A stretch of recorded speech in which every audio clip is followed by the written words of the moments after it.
Time for joking is after the news.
Very good evening and welcome to this live broadcast of News Watch tonight, the 1st of October 2020. Thank you so much for joining us for the latest updates.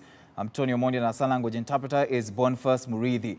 Let's begin with our top story tonight. Now, legislators allied to Deputy President William Ruto have dismissed claims that they have staged a coup in the Jubilee Party. This is after the Deputy President held a closed-door meeting with Jubilee legislators allied to him at the Jubilee headquarters in Pangani. About 32 members of the National Assembly and the Senate attended the meeting.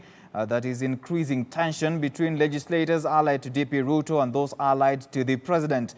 Grace Ongoi has this report. The over 20 legislators are said to have met with the Deputy President William Ruto in Jubilee headquarters in Pangani on Thursday afternoon. Kandara Member of Parliament Alice Wahome, who addressed the press, dismissed claims that they were staging a coup in the absence of the president, reiterating that such remarks could not hold water as the YAR members of the party are not outsiders. Remarks that Meru Senator Mithuka Linturi seconded by pointing an accusing finger at those who were confusing their members with remarks that they were staging a coup. There was no coup, there is no coup, na hakuna mapinduzi tumefanya katika chama chetu. Ya kwamba nataka kuwauliza, unaweza aje kufanya mapinduzi katika nyumba yako? Chama cha Jubilee ni chama chetu. Chama cha Jubilee sisi ndio tunakifadhili. Kwa hivyo nataka kuwaomba ndugu zangu, at times don't use very sensational language or messages that can really create a lot of discomfort kwa wafuasi wetu. It is not out of order for us to meet in our own house, Jubilee Party headquarters. If there is anybody who had doubt that this is still our house and is our house, I think today their doubts are settled. We will continue to engage and have meetings here.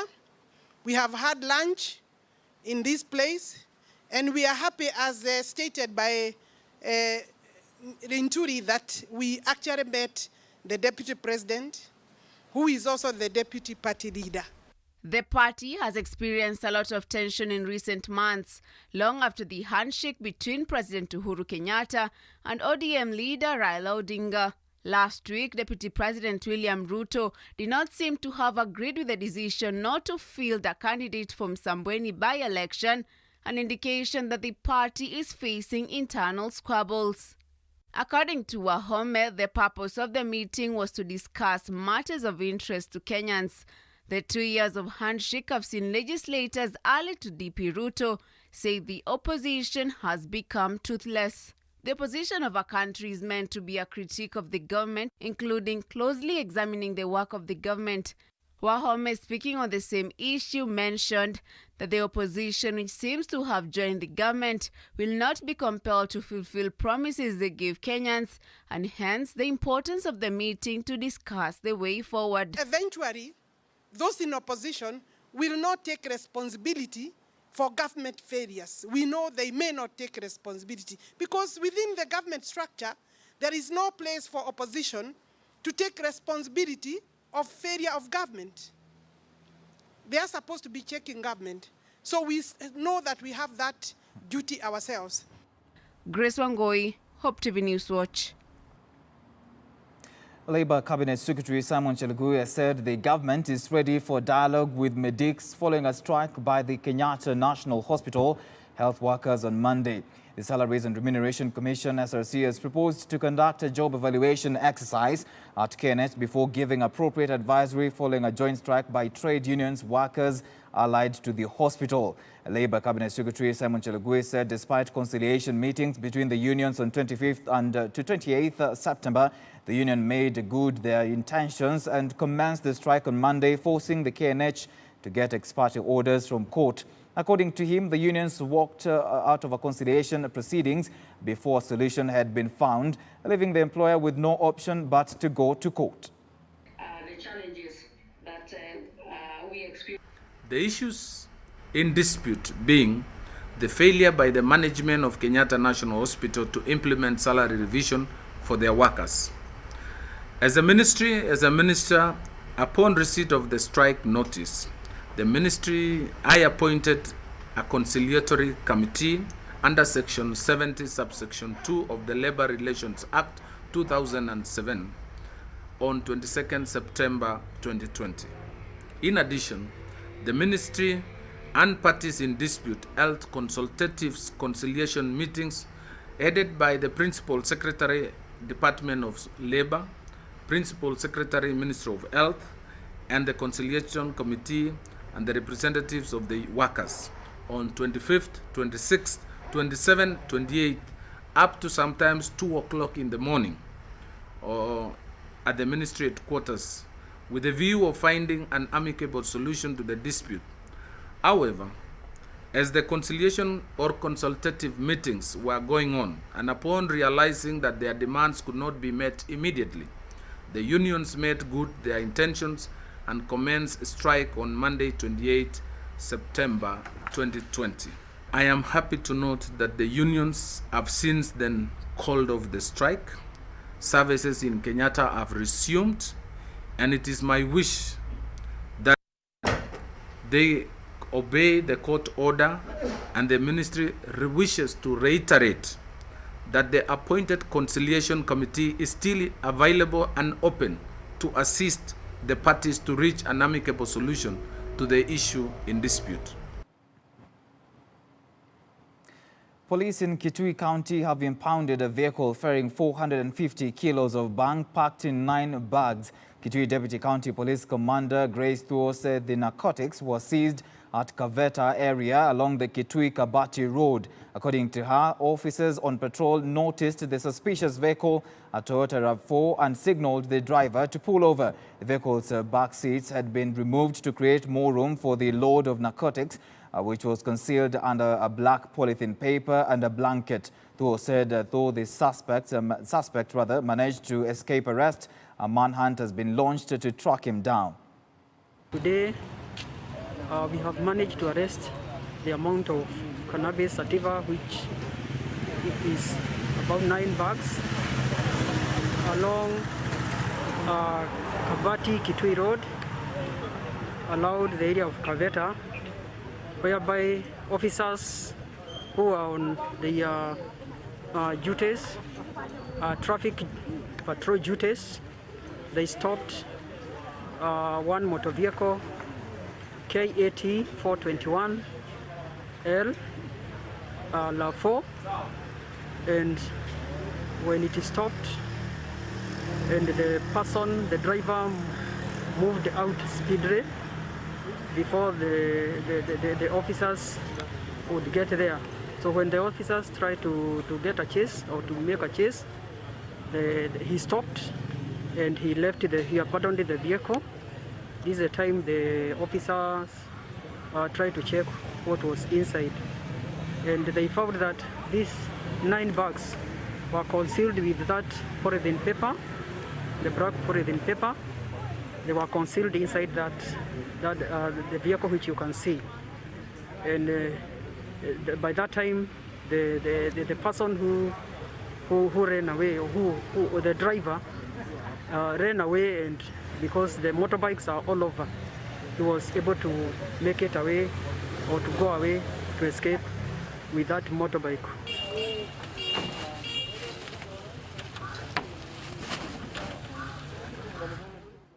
On to COVID-19 situation now. The country has recorded 184 new coronavirus cases in the last 24 hours after a sample size of 4,700 was tested. The total number of confirmed cases now stands at 38,713. In a statement by the Ministry of Health, 170 are Kenyans, while 14 are foreigners. At the same time, 115 patients have recovered from the disease, out of which 67 were from the home-based care program, while 48 were discharged from the various hospitals across the country, bringing the total number of recoveries to 25,023. On a sad note, 7 patients have lost their lives, bringing the fatality to 718. The new cases today are distributed across the counties of Nairobi with 58, Mombasa 22, Kisumu 20, Nakuru 13, Kericho 13, Trans Nzoia 8, Laikipia 7, Machakos 7, Uasin Gishu 6, Narok 6, Kisii 6, Kiambu 4, Kwale 4, Homa Bay 3, Bomet 2, Embu 2, West Pokot 1, Makueni 1, Nandi 1, and Siaya County 1.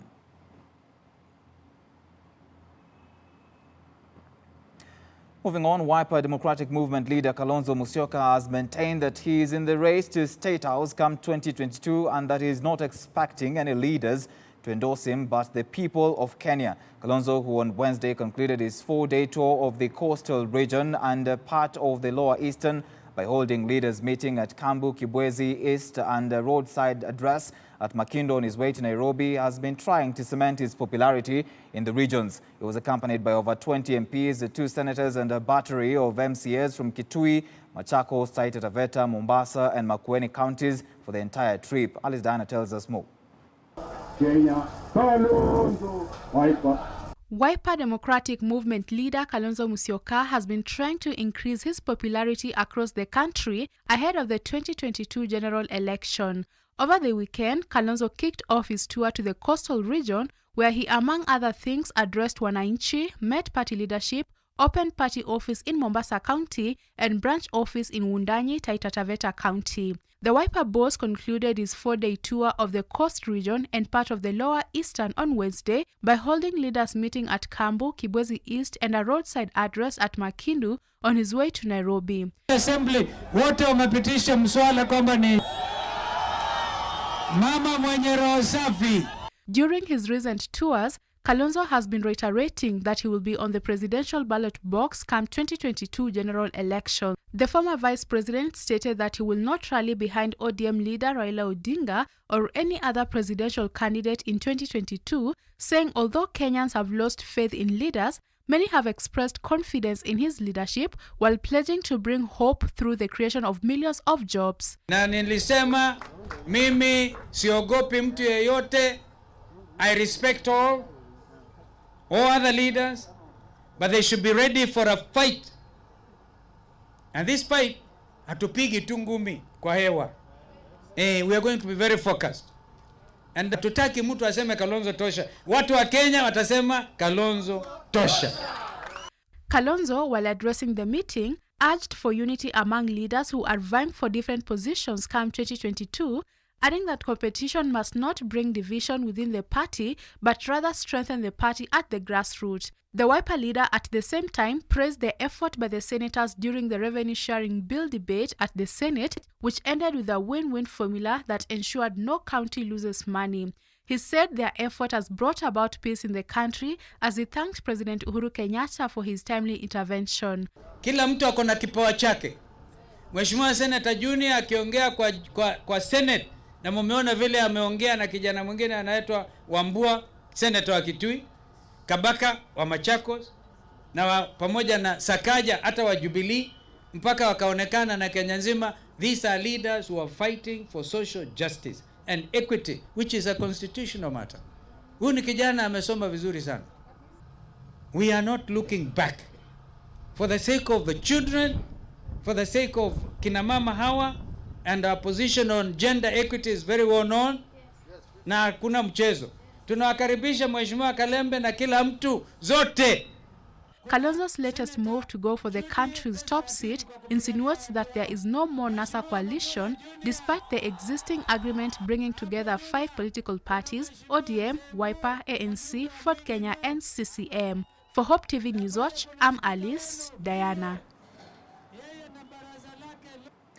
The Chief Administrative Secretary CS in the Attorney General's AG's chambers, Winnie Gushu, has appealed to all married people in Narok and the country at large to register their marriages in order to avoid future conflicts in families. Gushu lamented that many families have been left suffering after the death of spouses, where family property have been unevenly divided among beneficiaries. She was speaking in Narok after a consultative meeting with the County Commissioner Evans Choki. Gushu said couples who have married under the customary law still need to go to the Registrar of Marriages or to the County Commissioner's offices to get their marriage certificates. The Ministry of Interior collaborates with the State Law Office in many to provide various services. One of the services that we give here on delegated authority from the State Law Office is the registration of marriages. I'm sure you are aware that in Narok County we conduct civil marriages at the Deputy County Commissioner's office. That is one of the delegated services that we undertake in Narok from the State Law Office. Tunataka kusema kuwa hata kama tunafanyisha ndoa kwa district deputy commissioner, hizo ndoa ambazo wamezungumzia ni ndoa ambazo tunaita civil marriages, ndoa za kisheria. Lakini kuna sheria ambayo inawezesha watu ambao wamefunga ndoa ya kitamaduni kuweza kujiandikisha na wao wakaja wakapata certificates. Na jambo ambalo ninataka kusitiza ni kuwa kama mtu anakuja kuandikisha ndoa ya kitamaduni, mama anapata certificate yake na mzee anapata certificate yake. Kwa mfano, kama mzee amefunga ndoa ya kitamaduni na mama watatu, ako na bibi watatu, kila bibi atakuwa na certificate yake na yule bwana atakuwa na vyeti vitatu kuonyesha amefunga ndoa na hawa kina mama watatu. Umuhimu wa hii ni kuwa wakati wa kugawa mali ama kuweza kuzuia mali kuuzwa, wakati watoto wameachwa, pengine mama amekufa ameacha watoto, hao watoto wanaweza kupata mali yao.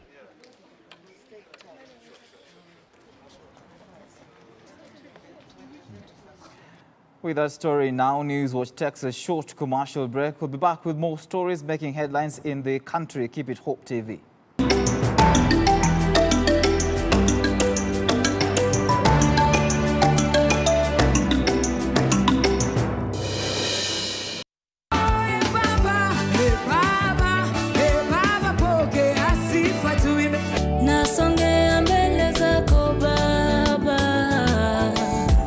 Kuletea burudani safi kutoka wanamuziki wa nyimbo za sifa na ibada, mahojiano ya moja kwa moja na mafunzo ya hali ya juu. Dhamira ya mtu ikifa anaweza fanya anything.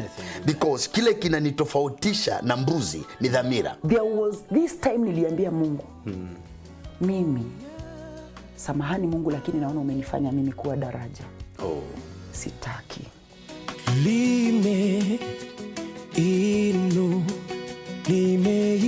Ni mahali pa uchipuzi na ulezi wa vipaji. Mwimbaji anaweza itisha akitaka, lakini unajua hiyo ni sauti hajanunua. Hujanunua, hiyo ni umebarikiwa nayo. So hiyo unaweza muupeane aidha bure ama. Lakini hii pande nyingine sisi tumeinvest, ni investment ona. Tunabeba mwili, lakini mimi sikujua hii ni maagano nafanya. Ungana naye Mwalimu Shaban Brima kila Ijumaa saa 2 jioni na marudio kila Jumamosi saa 10 jioni. Machozi ya furaha nishangaze baba, kwa ushuhuda wangu watambua wewe ni Mungu. Optiven. Are you looking to settle your family in an affordable, clean and serene environment? Look no further than Garden of Joy in Machakos by Optiven. The project strategically sits between the Mua and Koma Hills, providing you with beautiful landscapes, fresh air and a much-needed break from the hustle and bustle of the city. The Garden of Joy also comes with a jogging track, a meditation park and a children's play area, making it the perfect location to set up your countryside home. Get your value-added plot at only 1.295 million shillings. We also have flexible payment options of up to 12 months. Call us today on 0702 8310 83 or visit www.optivan.co.ke.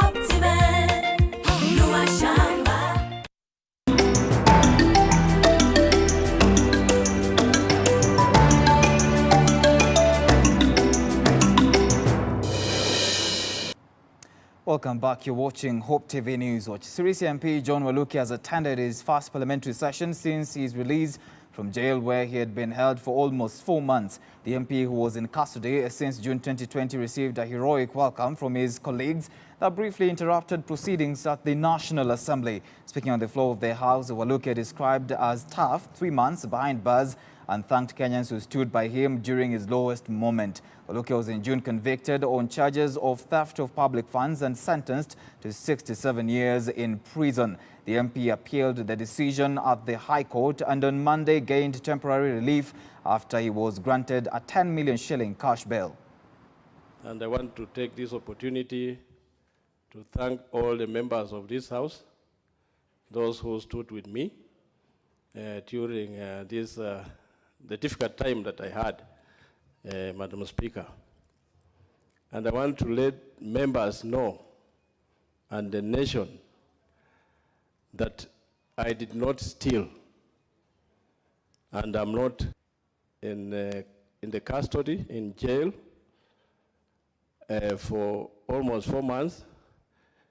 And I've learned a lot. It is a very big experience, Madam Speaker, that I've learned that there are prisoners in prisons who have been killed, some without any mistakes. And I want to let the members of this House know that there are many of their constituencies, prisoners, some with petty offenders with maybe a fine of 1,000, 2,000.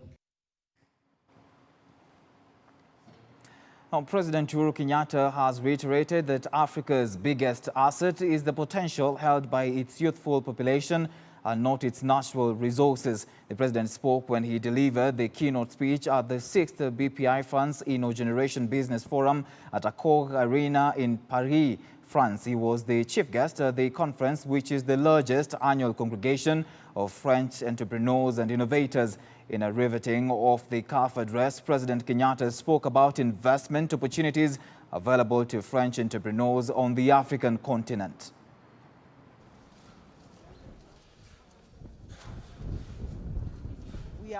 We are here to tell you of the opportunities that exist in Kenya, the opportunities that exist within our young people, and how by closely collaborating, we can actually lift ourselves as a continent and as a country out of poverty, but at the same time create opportunities for young people, create opportunities for entrepreneurs to be able to tap into this wealth and mighty potential that the African continent has, which is our young people. I tell people all the time, we look at the African continent sometimes from a perspective of its natural wealth, the gold, the diamonds, the oil, the gas. But what we tend not to see is what is the true African potential. And the true African potential is our young men and women and the capacity they have to participate with you to build a greater and better world for all of us.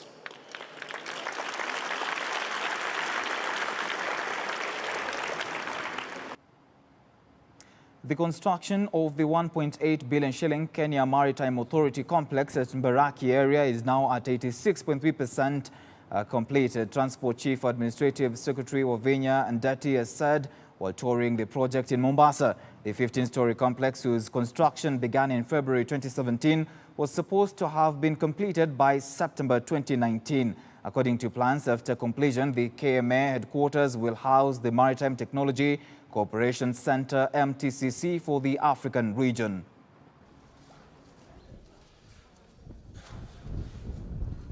We are almost at the tail end of completing the building. We had a few issues which we have managed to sort out. So what we've agreed with the contractor, God willing, by February, the project should be through. This is one of the, I think when you look in Mombasa, this is one of the most beautiful buildings here. Very beautiful. Even you can see the structure. From what my engineers have told me, that a lot of good work has been done here. The inside is complete. We are at 86.3%. So by February, God willing, the project will be finished. We are happy with the work, apart from the delays that have been there. But we cannot blame them alone. We cannot blame them for the delays. There have been delays from our side and from their side. So this is something that we've managed to sort out. Those issues that were there, they are the ones that were bringing delays of the project. Okay? Na hizo tumemaliza kulingana na sheria. Na tukaadvaisiwa na Attorney General. So we have moved. We do not have problems. Zile vitu ziko tu ni vitu kidogo kidogo katikati ya Shipping and Maritime and Public Works. And I am their CAS. So hizo vitu tu ni technical. And those technical things, within even next week, God willing, we should finish them. Building issue. By February, God willing, they hand over to us.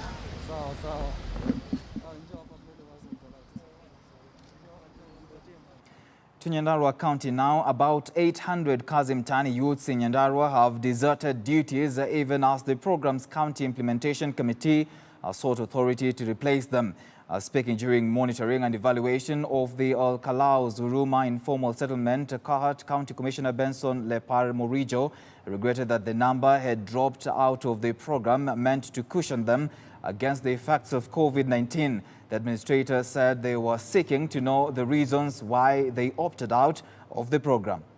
A few of them probably have dropped down due to their own personal reasons. We have made attempts to replace them, but we have not obtained that authority. So in the meantime, we are working with the number that is there. I think we have had the challenges of them clogging in and out.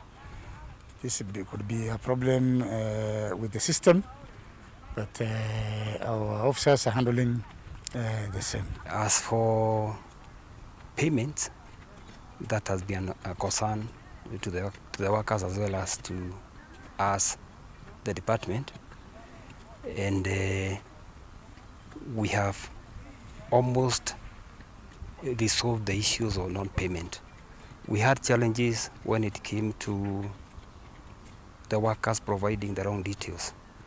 You find in some instances somebody's ID number doesn't match with his cell phone number, and when we take those details to Safaricom, there arises a problem of payment because those details are not matching. But we have now sorted that out, and instances of non-payment are becoming less and less. We are handling less than 5 at the moment. Na wenye, I think like 2% kuna wenye wajalipwa juu ya system, wali use ID zenye si zao. So hiyo ndio nadhani wana try ku clarify, and au wenye wameacha wengi ni wenye walikuja job, walikuwa kuna wenye walikuwa university and wanataka ku resume.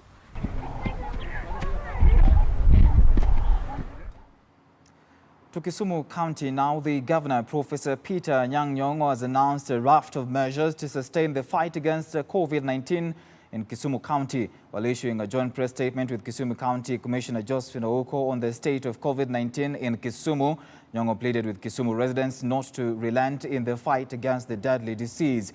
Among the 10 measures that the county boss announced were that mortuaries are not allowed to store bodies brought from outside for more than 48 hours and that bodies in transit from elsewhere must not stop over in Kisumu town. Bodies removed from mortuaries must be buried within 48 hours, and only a maximum of 200 people are allowed to attend such ceremonies.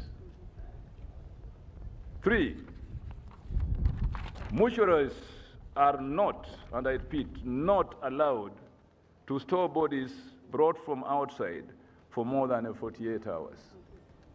4, bodies in transit from elsewhere must not stop over in Kisumu town. Cross over and go where you are going. Feasting at funerals remain banned, and the county and national government officers must therefore enforce this directive strictly. To be polite, eating at funerals in large numbers, where you think it's like a wedding, remain banned, and county and national government officers must enforce this directive. 6, disco matangas are banned. That is a very simple thing to obey. They are just banned. Don't try. The Kenya Film Classification Board, KFCB, Chief Executive Officer Dr. Ezekiel Mutua, in partnership with Professor Egara Kibaji, have launched the first episode of the African Folk Tales animation series. The animated series is set to generate films with clean content aimed at giving children images to emulate so as to protect them from exposure to harmful films and broadcast content. Dr. Mutua said that the African Folktales films will greatly support the competency-based curriculum CBC that advocates for children to watch films. The initiative to animate Kenyan folktales is not only possible, but also gives a breath of life to the stories we identify and relate with. The charming effects and captivating characters in animations are undoubtedly effective in passing societal values, identity, and telling Kenyan stories, especially to children, like has been said today. It is on this premise that the now popular competence-based curriculum advocates for the children to listen and watch films. This launch finds a perfect nexus with our clean content campaigns that seeks to promote the production and consumption of palatable content that can educate, entertain, and inform children in a positive manner. It is paramount that filmmakers and content creators commit to creating content that is befitting for children, as they constitute the highest percentage of content consumers and audiences, not just here in Kenya, but globally. And the voices of destruction and the negative producers of content who do not care about children are bombarding them with images and with animations that tell not just foreign stories and foreign cultures, but antisocial behavior, really. And sometimes we have a lot of challenge when we ban a program because we are saying it's not suitable for children and we cannot provide an alternative. We are very honored today that a man of the stature of Professor Egara Kibaji has taken the mantle to produce animated films that are based on African folk tales, on our stories, on our narratives, and that depict our culture and will help to tell children that we have a background, that we are not Western. All right, Newswatch takes another short break. We'll be back shortly with business news.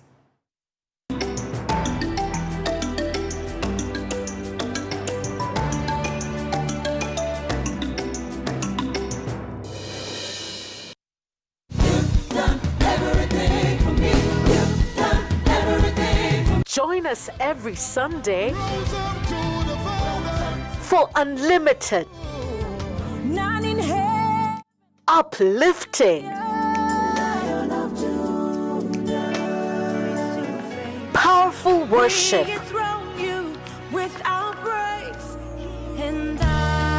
only on Extended Worship.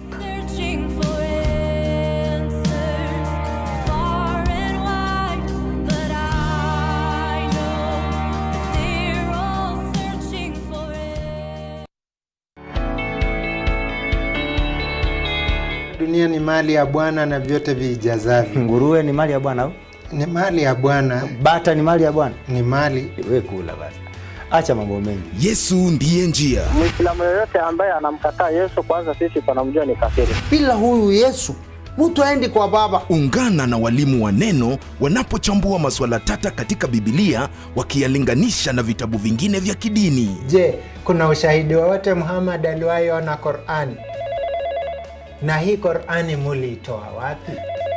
Halo, piga simu moja kwa moja na pia uchangie kupitia SMS na Facebook. Itawezekana kitabu cha Biblia ambaye mwanakiamini kuwa ni kitabu cha Mwenyezi Mungu ishindwe kumtabiri mtu ambaye ana wafuasi zaidi ya bilioni 100 duniani. Je, Muhammad amekufa ama yuko hai? Ungana nasi kila Jumamosi saa 2 hadi saa 4 ya usiku kwenye runinga uipendayo ya Hope TV.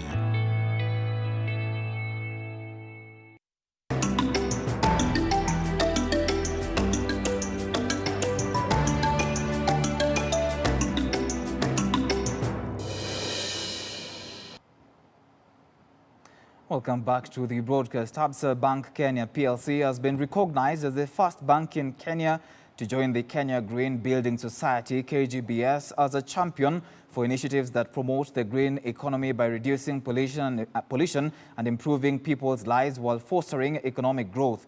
The bank was also recognized for its efforts in conserving the environment and reducing its carbon footprint through initiatives such as the reduction of water and energy use, as well as reusing and recycling of waste.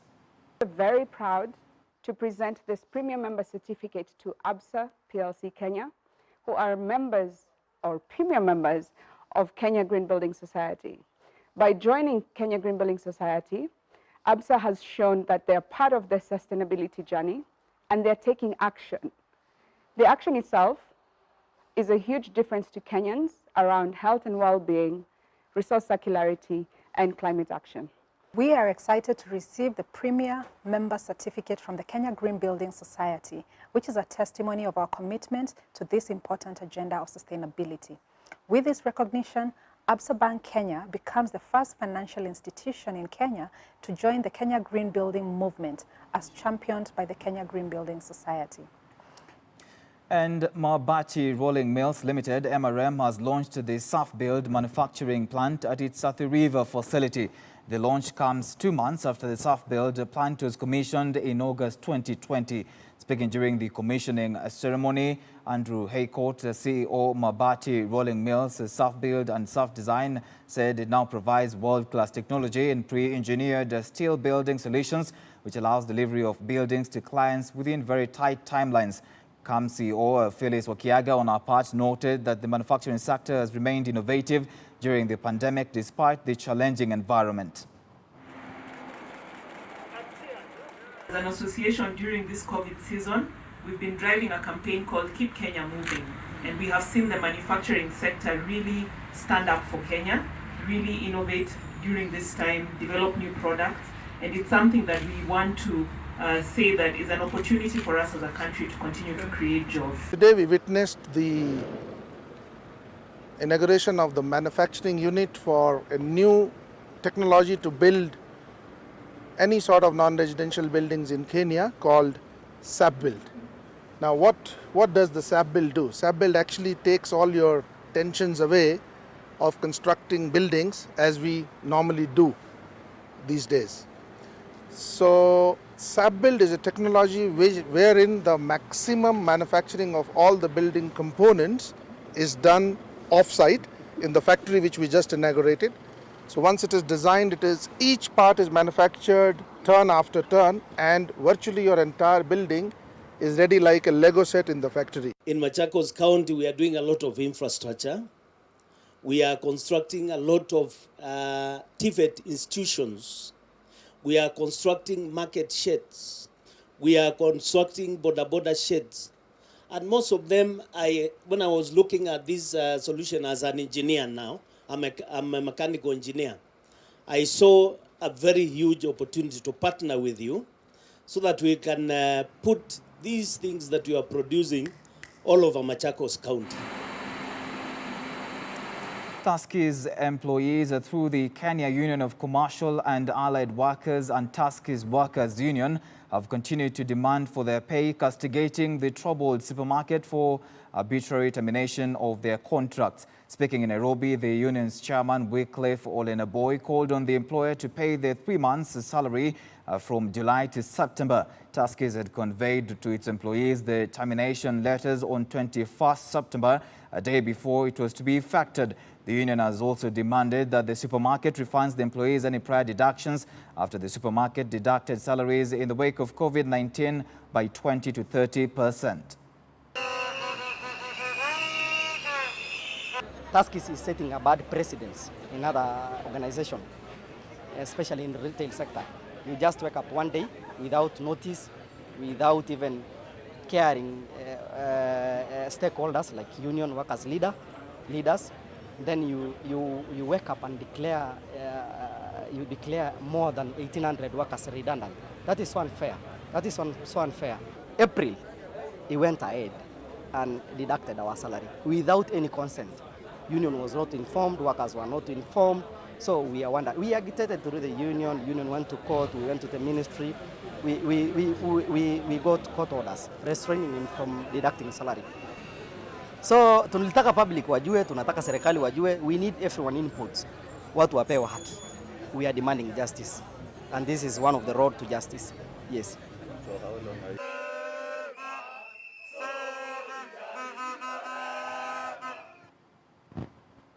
All right, with that story, we have come to the end of this live broadcast of News Watch. Thank you so much for watching. I'm Tony Omondi, and our sign language interpreter has been Boniface Murithi. Have a good night and God bless.